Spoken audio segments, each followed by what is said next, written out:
عزیزان محترم، ماہ مبارک رمضان خدا کی طرف سے ایسا لطف و کرم کا بابرکت رحمت اور مغفرت والا مہینہ ہے کہ اگر انسان چاہے تو جو اس نے گناہ وغیرہ انجام دیے ہیں وہ اس ماہ مبارک رمضان میں ایک ایسی فرصت ہے کہ جس کو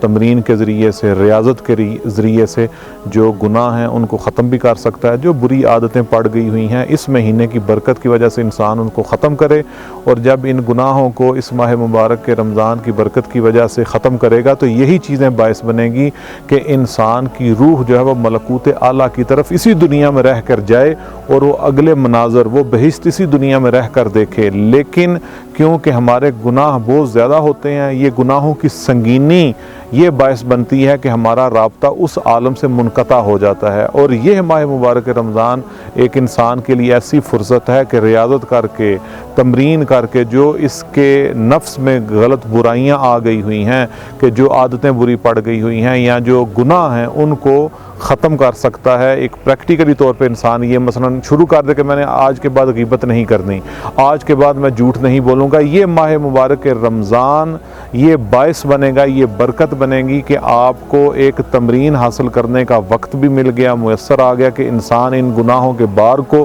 ان سنگینی گناہوں کو ختم کرے تاکہ انسان وہ ملکوت اعلیٰ کی طرف، اس دوسرے عالم کی طرف جا سکے، کیونکہ یہ سنگینی گناہ یہ انسان کو اس عالم کی طرف جانے سے روکتی ہیں، اور انسان بہت ساری ایسی چیزوں سے محروم ہو جاتا ہے کہ جو انسان کو جس کمال کی وجہ سے اللہ نے خلق کیا ہے یہ گناہ مانے بن جاتے ہیں کہ انسان کی فکر، انسان کی سوچ، انسان کا عمل وہ اس قدر ضعیف ہو جاتا ہے کہ اس کا دل ہی نہیں کرتا۔ بعض اوقات انسان ایسے گناہ کرتا ہے کہ جن کی وجہ سے انسان کوئی نماز اگر پڑھنا چاہے تو وہ اتنی زیادہ سنگین محسوس ہوتی ہے، بڑی مشکل کے ساتھ جا کر وہ واجب نماز کا فریضہ ادا کرتا ہے۔ صرف کیا وجہ ہے؟ یہی سنگینی گناہ۔ تو ہمیں چاہیے کہ اس ماہ مبارک رمضان میں جتنی ہو سکتا ہے انسان پریکٹس کر کے ان گناہوں سے دور ہو، اور اس ماہ مبارک رمضان کی برکتیں جو اللہ انسانوں کے اوپر انڈیلتا ہے ان برکتوں